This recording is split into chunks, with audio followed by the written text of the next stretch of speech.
Hey guys, what's up? I wanted to give a EDC of my work. Basically my work week EDC. I had a request by one of my subscribers. He wanted to check it out. It's been a while since I've made one. Believe it or not, all this crap accompanies me every day to work. The only thing I didn't include was my badge, which I really didn't want to show.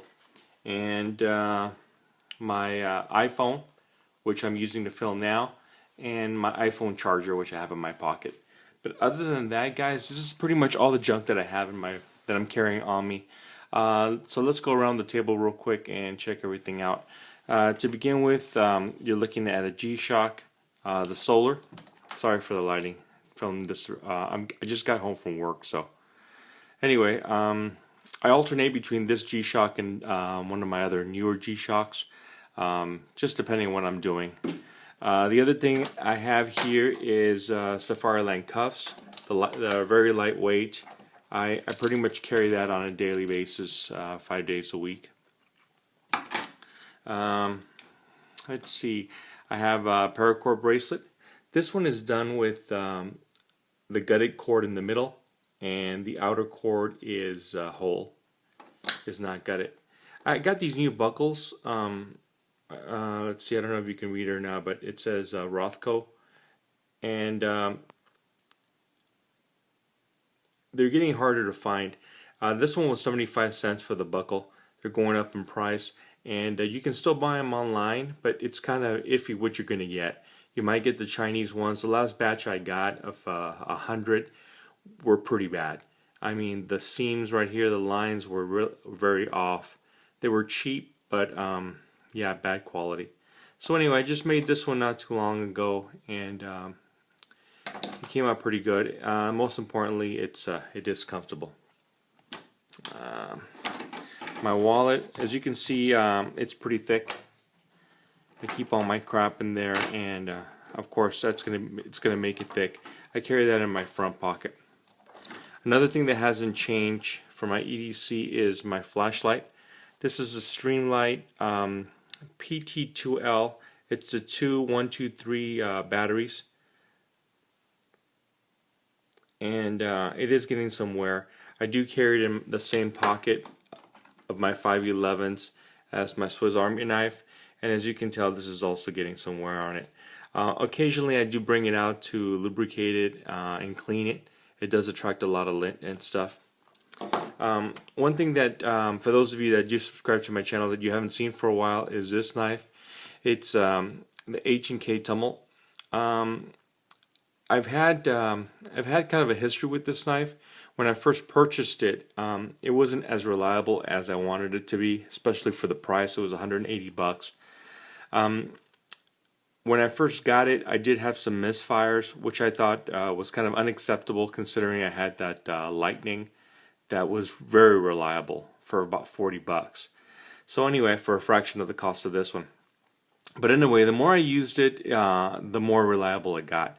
I ended up selling it, and then I went ahead and traded it back, only because the guy that I sold it to wasn't using it. So I did like the knife, and now I can honestly say and safely say that it's very reliable. I play with it on the way to work when I'm in the car, and now it never fails. I would say this is about 99% reliable now. Now, I don't know if that was a wearing in that it took. As you can see here on the blade, it does have some wear marks where it does rub. I think maybe that was a factor. Right there above the D2 steel mark. And there's another part over here that I've noticed some wear. Mainly it's down here by the base. But it is now, I can say, 99% reliable. So I think that's about as good as it's going to get. It is getting a little more wear because I am carrying it 5 days a week. Something else that I do carry regularly is my little Benchmade. And these knives really don't do a lot of hard cutting. They're mainly, I don't know, defensive, offensive blades, tactical blades. So these knives really don't get a lot of cutting time. They mostly get pocket time.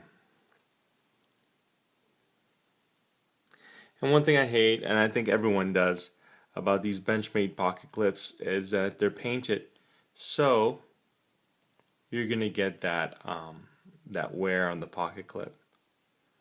But you know, it looks good. It looks good when it's all worn out. So hopefully I'll get there one day. Another thing I might as well mention, one thing that bugs me about this knife and about a lot of Benchmades is the centering. I mean, you're paying a lot for these knives, and as you can see right there, it is off. It's not rubbing, but the knife is off, and that bugs me.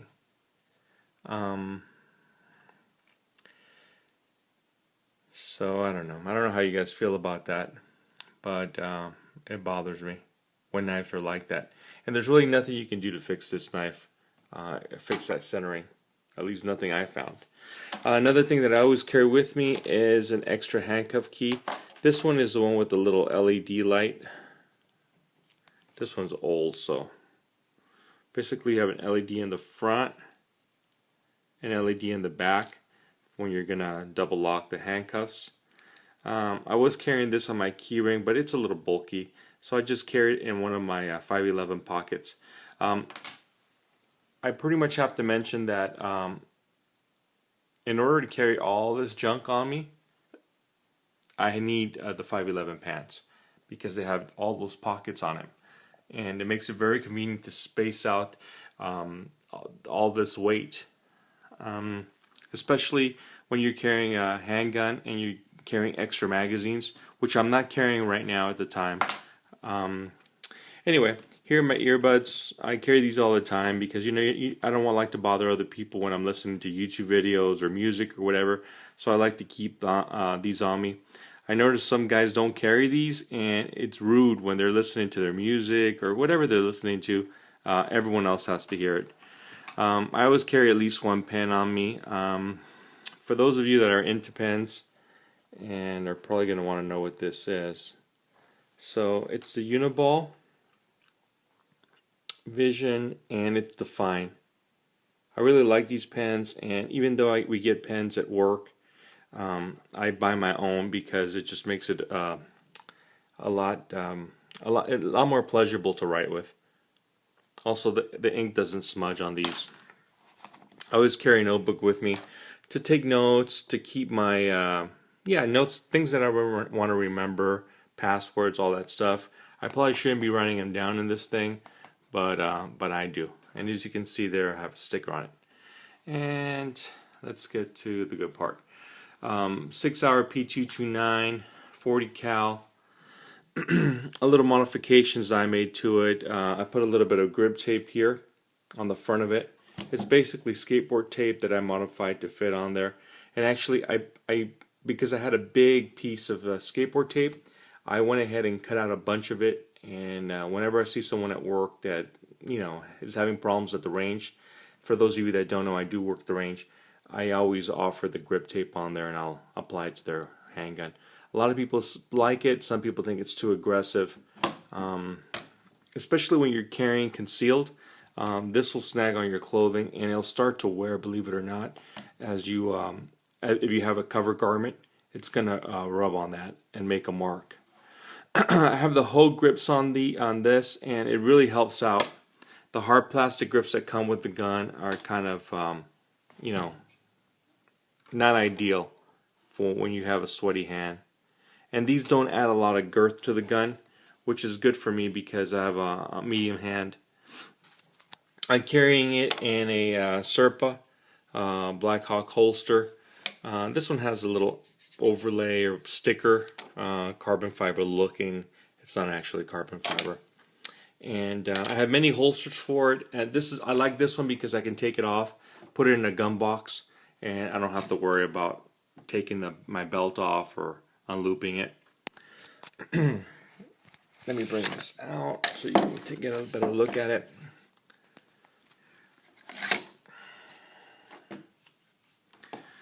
Getting close to the 10,000 mark. 10,000 rounds through it, and still going strong. Very good gun, good workhorse. Not one of my first choice, not my pick. I'd rather go with a Glock or an H&K, but it's what they give us at work, so it'll do for now.